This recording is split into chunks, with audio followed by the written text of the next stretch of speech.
Hallelujah, price lord. ಕರ್ತನಾದ ಯೇಸು ಕ್ರಿಸ್ತನ ನಾಮದಲ್ಲಿ ನಮ್ಮೆಲ್ಲ ಸಹೋದರ ಸಹೋದರಿಯನ್ನ ವಂದಿಸ್ತೇವೆ. ನೀವಿನ್ನೂ ವರ್ಡ್ ಆಫ್ ಟ್ರೂತ್ ಎಂಬ ಚಾನಲ್ನ ಮೊದಲನೇ ಬಾರಿಗೆ ವೀಕ್ಷಿಸುತ್ತಿರುವುದಾದರೆ ದಯವಿಟ್ಟು ಸಬ್ಸ್ಕ್ರೈಬ್ ಮಾಡ್ಕೊಳ್ಳಿ, ಲೈಕ್ ಮಾಡಿ, ಶೇರ್ ಮಾಡಿ, ಹಾಗೂ ನಿಮ್ಮ ಪ್ರಾರ್ಥನಾ ಮನವಿಗಳನ್ನು ನಮಗೆ ಕಮೆಂಟ್ ಮೂಲಕವಾಗಿ ತಿಳಿಸಿರಿ. ಹಾಗೆ ಕೆಳಗೆ ಕೊಟ್ಟಿರುವಂತಹ ನಂಬರನ್ನು ನಿಮ್ಮ ಪ್ರಾರ್ಥನಾ ಮನವಿಗಳಿರೋದಾದರೆ ನೀವು ತಿಳಿಯಪಡಿಸಬಹುದಾಗಿದೆ. ನಮ್ಮ ಪ್ರತಿನಿತ್ಯ ಗೂಗಲ್ ಮೀಟ್ನಲ್ಲಿ ನಡೆಯುವಂಥ ಪ್ರಾರ್ಥನೆಗಳಿಗೆ ಜಾಯ್ನ್ ಆಗಬೇಕಾದಲ್ಲಿ ಕೆಳಗೆ ಕೊಟ್ಟಿರುವಂಥ ನಂಬರನ್ನು ಸಂಪರ್ಕಿಸಿರಿ. Praise the lord. ಕರ್ತನಾಮಕ್ಕೆ ಮಹಿಮೆ ಉಂಟಾಗಲಿ. ಈ ಮೂಲಕ ನನ್ನ ಮಾತುಗಳನ್ನು ವೀಕ್ಷಿಸುತ್ತಿರುವಂತೆ ನಿಮ್ಮೆಲ್ಲರಿಗೂ ಪ್ರಭುವಾದ ಯೇಸು ಕ್ರಿಸ್ತನ ನಾಮದಲ್ಲಿ ನನ್ನ ಪ್ರೀತಿಯ ವಂದನೆಗಳನ್ನು ತಿಳಿಸೋನಾಗಿದ್ದೇನೆ. ನೀವು ದೇವರ ವಾಕ್ಯನ ಕೇಳುವುದರಲ್ಲಿ ತುಂಬ ಸಂತೋಷವಾಗಿ ದೇವರ ವಾಕ್ಯನ ಕೇಳುವುದನ್ನು ನೆನೆಸಿ ದೇವರಿಗೆ ನಾವು ಮಹಿಮೆ ಸಲ್ಲಿಸ್ತೇವೆ. ಪ್ರತಿದಿನ ದೇವರು ನಿಮ್ಮೊಂದಿಗೆ ತನ್ನ ವಾಕ್ಯದ ಮೂಲಕ ಮಾತಾಡುವಂಥ ತನ್ನ ಕೃಪೆಗಾಗಿ ದೇವರಿಗೆ ಮಹಿಮೆ ಉಂಟಾಗಲಿ. ಈ ದಿನವೂ ಕೂಡ ದೇವರು ನಿಮ್ಮೊಂದಿಗೆ ಮಾತಾಡಲಿಕ್ಕೆ ಬಯಸುವಂಥ ದೇವರೇ ಆಗಿದ್ದಾರೆ. ಅದರಿಂದ ಈ ವಾಕ್ಯಗಳನ್ನು ಅಲಕ್ಷ್ಯರಾಗಿರದೆ ಅದನ್ನು ಆಸಕ್ತಿ ಚಿತ್ತರಾಗಿ ಕೇಳಿ ನಿಮ್ಮ ಜೀವಿತದಲ್ಲಿ ದೇವರು ಏನನ್ನು ಬದಲು ಮಾಡಬೇಕೆಂಬುದಾಗಿದ್ದಾರೋ, ಏನನ್ನು ನಿಮ್ಮ ಜೀವಿತದಲ್ಲಿ ವಾಗ್ದಾನವಾಗಿ ನಿಮಗೆ ಕೊಡಬೇಕಂತಿದ್ದಾರೋ ಅದನ್ನು ಹೊಂದಿಕೊಳ್ಳುವ ಹಾಗೆ ದೇವರು ನಿಮಗೆ ಕೃಪೆಯನ್ನು ಕೊಡಲಿ. ಈಗ ಈ ವಾಕ್ಯನ ಆಸಕ್ತಿಯಿಂದ ಕೇಳಿ ನಿಮ್ಮ ಜೀವಿತದಲ್ಲಿ ನೀವು ಬಲವನ್ನು ಹೊಂದಿಕೊಂಡು ಮುಂದೆ ಹೋಗುವ ಹಾಗೆ ದೇವರು ನಿಮಗೆ ಸಹಾಯ ಮಾಡಲೆಂಬುದಾಗಿ ಕಣ್ಣುಗಳನ್ನು ಮುಚ್ಚೋಣ. ಮುಂದಿರುವ ಸಮಯ ದೇವರು ತನ್ನ ವಾಕ್ಯದ ಮೂಲಕ ನಮ್ಮೊಂದಿಗೆ ಮಾತಾಡಲಿಕ್ಕಾಗಿ ನಮ್ಮನ್ನೇ ಒಪ್ಪಿಸಿಕೊಡೋಣ. ಪ್ರೀತಿ ಸ್ವರೂಪನಾದ ತಂದೆಯೇ, ಒಳ್ಳೆಯ ಸಮಯಕ್ಕಾಗಿ ಸ್ತೋತ್ರ ದೇವರೇ. ಈ ಸಮಯದಲ್ಲಿ ನೀವು ನಮ್ಮೊಂದಿಗೆ ಮಾತಾಡುವ ನಿನ್ನ ಪ್ರೀತಿ, ನಿನ್ನ ಕೃಪೆಗಾಗಿ ಸ್ತೋತ್ರ. ನಿನ್ನ ಮಕ್ಕಳು ಯಾವ ಪರಿಸ್ಥಿತಿಯಲ್ಲಿದ್ದಾರೋ ಅದರ ಕುರಿತು ದೇವರೇ ನಿನಗೆ ಮಾತ್ರ ಚೆನ್ನಾಗಿ ತಿಳಿದಿದೆ. ಅದರಿಂದ ನೀನೇ ಮಾತಾಡು, ನಿನ್ನ ಮಕ್ಕಳನ್ನು ಬಲಪಡಿಸು. ಯಾವ ವಿಷಯದ ಕುರಿತು ಅವರೊಂದಿಗೆ ನೀನು ಮಾತಾಡಬೇಕೆಂಬುದಾಗಿ ಬಯಸ್ತಾ ಇದೆಯೋ ಆ ವಿಷಯದ ಕುರಿತು ನೀನು ಕರ್ತನೆ ಅವರಿಗೆ ಬಲವನ್ನು, ಕೃಪೆಯನ್ನು ಅನುಗ್ರಹಿಸಬೇಕೆಂಬುದಾಗಿ ಪ್ರಾರ್ಥಿಸ್ತೇನೆ. ಮುಂದಿರುವ ಸಮಯ ಅವರೊಂದಿಗೆ ಮಾತಾಡುವ ನಿನ್ನ ಪ್ರೀತಿ ಕೃಪೆಗಾಗಿ ಸ್ತೋತ್ರ. ಬಲಪಡಿಸು, ನಡೆಸು. ನಿನ್ನ ವಾಕ್ಯ ಜೀವವಾಗಿಯೂ ಬಲವಾಗಿಯೂ ನಮ್ಮನ್ನು ನಡೆಸುವಂಥ ನಿನ್ನ ಆ ವಾಕ್ಯಗಳೊಂದಿಗೆ ನಮ್ಮನ್ನು ಕರ್ತನೆ ಸ್ಪರ್ಶಿಸು ಎಂಬುದಾಗಿ ಪ್ರಾರ್ಥಿಸ್ತೇವೆ. ನಿನ್ನ ಮಕ್ಕಳೊಂದಿಗೆ ವಾಕ್ಯದ ಮೂಲಕ ಒಡನಾಡು ಎಂಬುದಾಗಿ ಪ್ರಾರ್ಥಿಸ್ತೇವೆ. ಎಲ್ಲ ಘನತೆ ಮಹಿಮೆ ನಿನಗೆ, ಯೇಸುವಿನ ನಾಮದಲ್ಲಿ ತಂದೆಯೇ,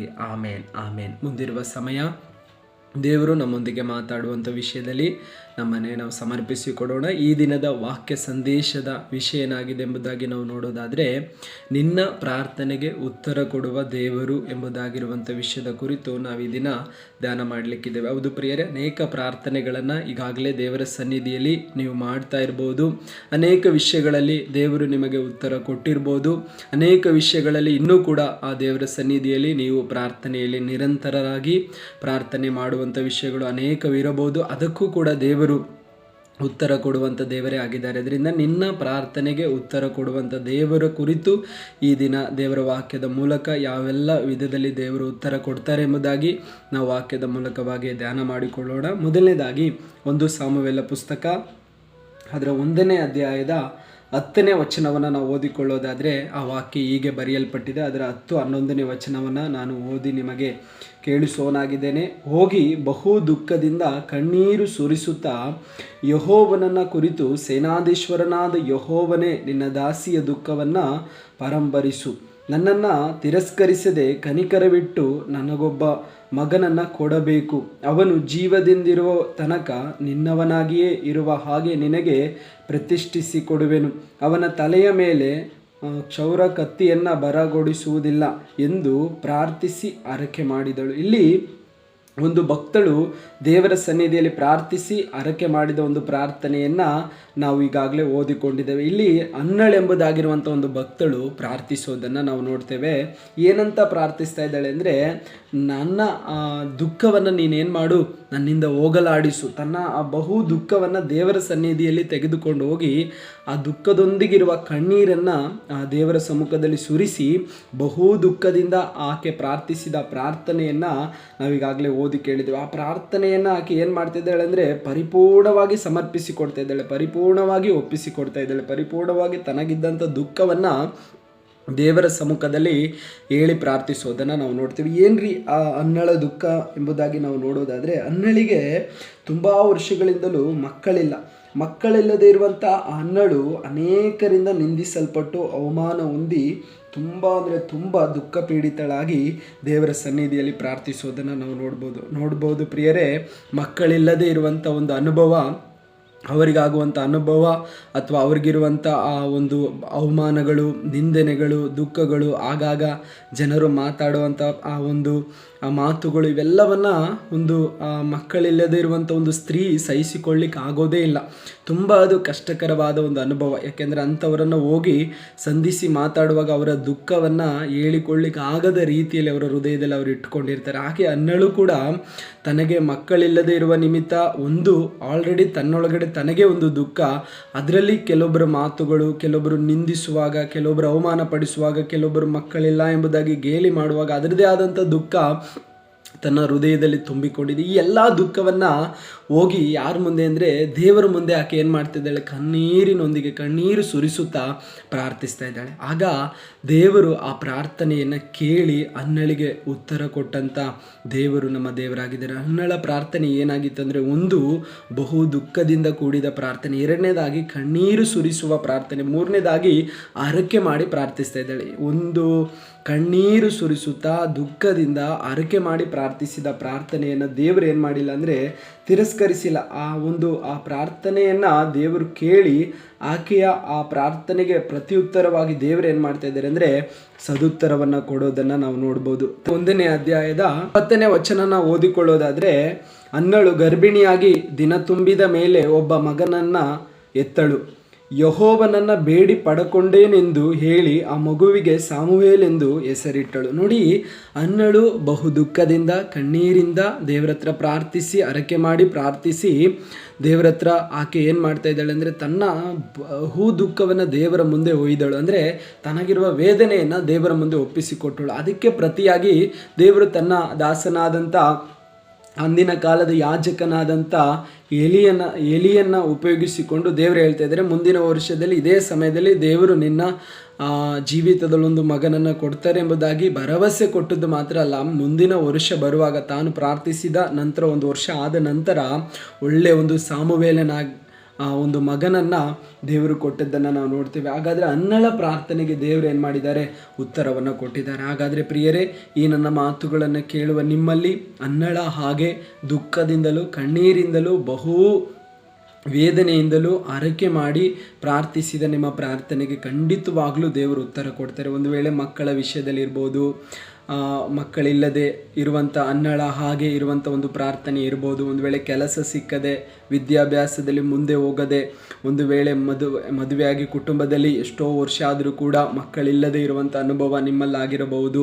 ಒಂದು ವೇಳೆ ಸೇವೆ ಮಾಡ್ತಿರೋದಾದರೆ ಸೇವೆಯಲ್ಲಿ ಒಂದು ಫಲ ಕಾಣದೇ ಇರುವಂಥ ರೀತಿಯಲ್ಲಿ ಬಹು ದುಃಖದಿಂದ ಪ್ರಾರ್ಥನೆ ಮಾಡುವಂಥ ಒಂದು ಕುಟುಂಬ ನೀವಾಗಿರ್ಬೋದು. ಏನಕ್ಕಾಗಿ ನೀವು ಪ್ರಾರ್ಥಿಸ್ತಾ ಇದ್ದೀರೋ, ಏನಕ್ಕಾಗಿ ಅನ್ನಳ ಹಾಗೆ ಬಹು ದುಃಖದಿಂದ ಕಣ್ಣೀರು ಸುರಿಸಿ ಹರಕೆ ಮಾಡಿ ಪ್ರಾರ್ಥಿಸಿದಿರೋ ಆ ಪ್ರಾರ್ಥನೆಗೆ ಸದುತ್ತರ ಕೊಡುವಂಥ ದೇವರು ನಮ್ಮ ದೇವರಾಗಿದ್ದಾರೆ. ಹಾಗಾದರೆ ಅನ್ನಳ ಪ್ರಾರ್ಥನೆಗೆ ಸದುತ್ತರ ಕೊಟ್ಟಂಥ ದೇವರು ನಿನ್ನ ಪ್ರಾರ್ಥನೆಗೂ ಕೂಡ ಮಗಳೇ ಮಗನೇ ಖಂಡಿತವಾಗ್ಲೂ ಪ್ರಾರ್ಥನೆಯನ್ನು ಕೊಡ್ತಾರೆ. ಯಾವ ವಿಷಯದ ಮೇಲೆ ನೀನು ದುಃಖದಿಂದ ದೇವರ ಮುಂದೆ ಹೋಗಿದೆಯೋ, ಯಾವ ವಿಷಯದ ಮೇಲೆ ಕಣ್ಣೀರು ಸುರಿಸಿದ ದೇವರ ಮುಂದೆ ಪ್ರಾರ್ಥಿಸ್ತಾ ಇದೆಯೋ, ಯಾವ ವಿಷಯದ ಮೇಲೆ ದೇವರ ಮುಂದೆ ಹರಕೆ ಮಾಡಿ ನೀನು ಪ್ರಾರ್ಥಿಸ್ತಾ ಇದೆಯೋ ಅದೇ ವಿಷಯದ ಮೇಲೆ ಅನ್ನಳಿಗೆ ಉತ್ತರ ಕೊಟ್ಟಂಥ ದೇವರು ಅನ್ನಳಿಗೆ ಆ ಪ್ರಾರ್ಥನೆಗೆ ಸದುತ್ತರವಾಗಿ ಸಾಮುವೇಲನೆಂಬುದಾಗಿರುವಂಥ ಒಂದು ಮಗನನ್ನು ಕೊಟ್ಟಂಥ ದೇವರು ನಿನ್ನ ಪ್ರಾರ್ಥನೆಗೂ ಕೂಡ ಖಂಡಿತವಾಗಿಯೂ ದೇವರು ಉತ್ತರ ಕೊಟ್ಟೇ ಕೊಡ್ತಾರೆ. ಖಂಡಿತವಾಗ್ಲಿಯೂ ತಕ್ಕ ಸಮಯದಲ್ಲಿ ನಿನ್ನ ಪ್ರಾರ್ಥನೆಯನ್ನು ಕೇಳಿ ಆತನು ಸದುತ್ತರವನ್ನು ಕೊಟ್ಟು, ಎಲ್ಲಿ ನೀನು ದುಃಖಿಸಿದೆಯೋ, ಎಲ್ಲಿ ಅವಮಾನ ಪಟ್ಟಿದೆಯೋ, ಎಲ್ಲಿ ನಿನ್ನ ತಲೆ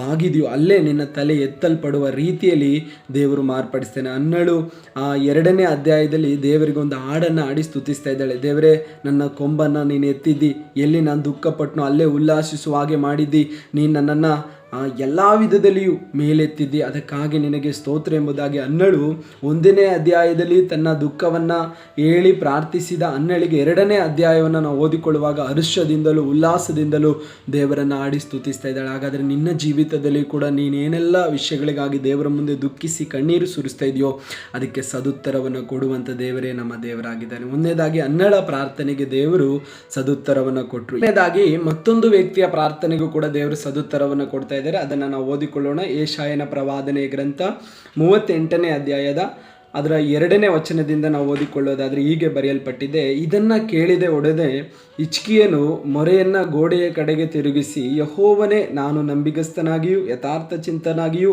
ನಿನಗೆ ನಡೆದುಕೊಂಡು ನಿನ್ನ ದೃಷ್ಟಿಯಲ್ಲಿ ಒಳ್ಳೆಯವನಾಗಿದ್ದದ್ದನ್ನು ನೆನಪು ಮಾಡಿಕೋ ಎಂದು ಪ್ರಾರ್ಥಿಸಿ ಬಹಳವಾಗಿ ಅತ್ತನು.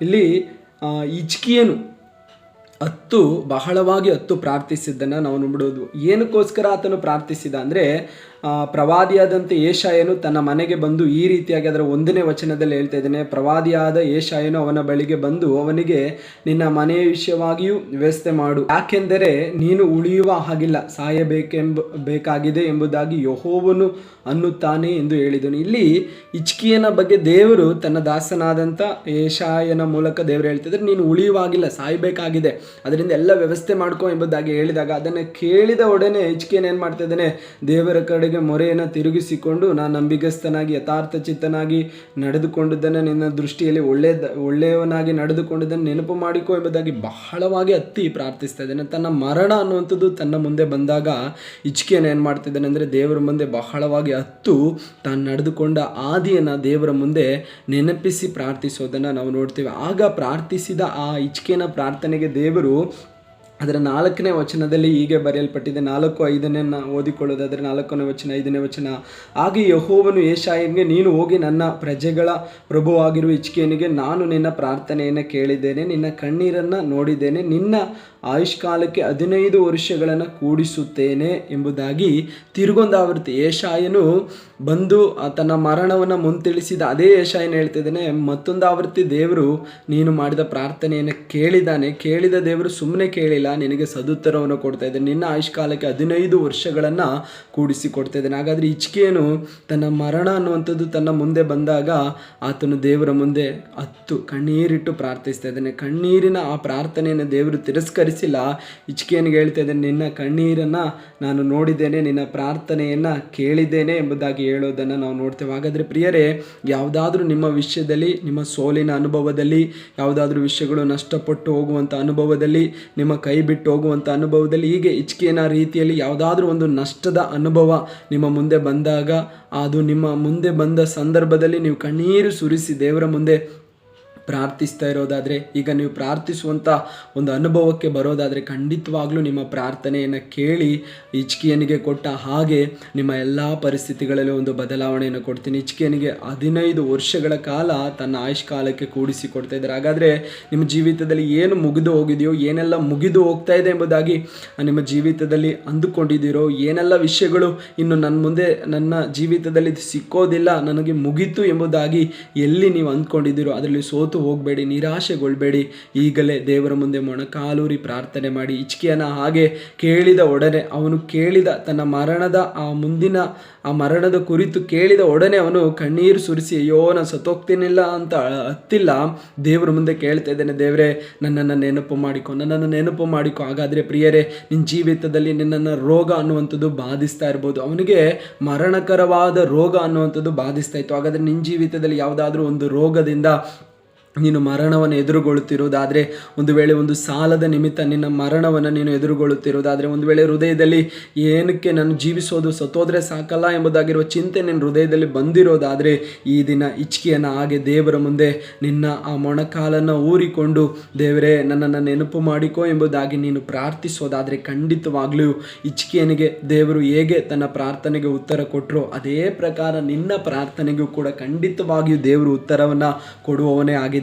ಈಗ ನಿನ್ನನ್ನೇ ನೀನು ಒಪ್ಪಿಸಿಕೊಡ್ತೀಯಾ? ಅನ್ನಳ ಪ್ರಾರ್ಥನೆಯನ್ನು ಕೇಳಿ ಅನ್ನಳ ಅವಮಾನವನ್ನು ತಪ್ಪಿಸಿ ತನಗೆ ಒಂದು ಮಾನವನ ಸಂತೋಷವನ್ನು ಕೊಟ್ಟ ದೇವರು, ಅನ್ನಳ ಪ್ರಾರ್ಥನೆಗೆ ಸದುತ್ತರವನ್ನು ಕೊಟ್ಟ ದೇವರು, ಹಿಜ್ಕೀಯನ ಪ್ರಾರ್ಥನೆಗೆ ಸದುತ್ತರವನ್ನು ಕೊಟ್ಟ ದೇವರು ಈಗ ನಿನ್ನ ಪ್ರಾರ್ಥನೆಗೂ ಕೂಡ ಸದುತ್ತರವನ್ನು ಕೊಡ್ತೇನೆ. ಹಾಗಾದರೆ ಸೋತು ಹೋಗಬೇಡ ಮಗನೇ, ಸೋತು ಹೋಗಬೇಡ ಮಗಳೇ. ದೇವರ ಸಮ್ಮುಖದಲ್ಲಿ ಬಿಟ್ಟು ಬಿಡದೆ ನಿನ್ನ ವಿಷಯಕ್ಕಾಗಿ ನೀನು ಪ್ರಾರ್ಥನೆ ಮಾಡು. ಅನ್ನಳ ಹಾಗೆ ದುಃಖದಿಂದ ಕಣ್ಣೀರಿಂದ ಅರಕೆ ಮಾಡಿ ಪ್ರಾರ್ಥಿಸಿದ ಆ ಪ್ರಾರ್ಥನೆಗೆ ತಕ್ಕ ಸಮಯದಲ್ಲಿ ದೇವರು ಉತ್ತರ ಕೊಟ್ಟರು.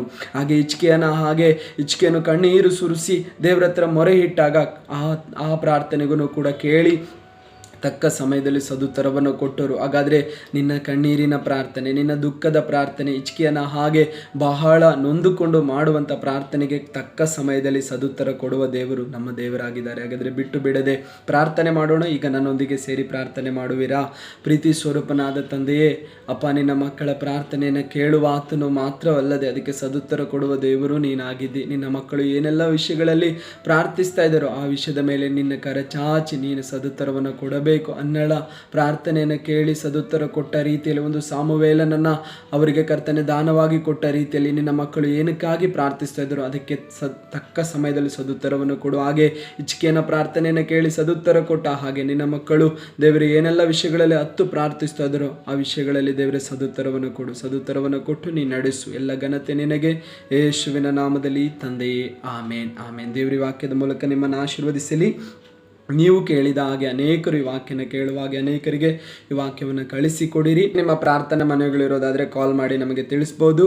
ಹಾಗೆ ನಮ್ಮ ಪ್ರಾರ್ಥನೆಗಳಿಗೆ ನೀವು ಜಾಯ್ನ್ ಆಗಬೇಕಾದಲ್ಲಿ ಕೆಳಗೆ ಕೊಟ್ಟಿರೋ ವಾಟ್ಸಪ್ಪಿನ ಗ್ರೂಪಿನಲ್ಲಿ ಜಾಯ್ನ್ ಆಗಿ. ಆಮೇನ್. Praise the lord.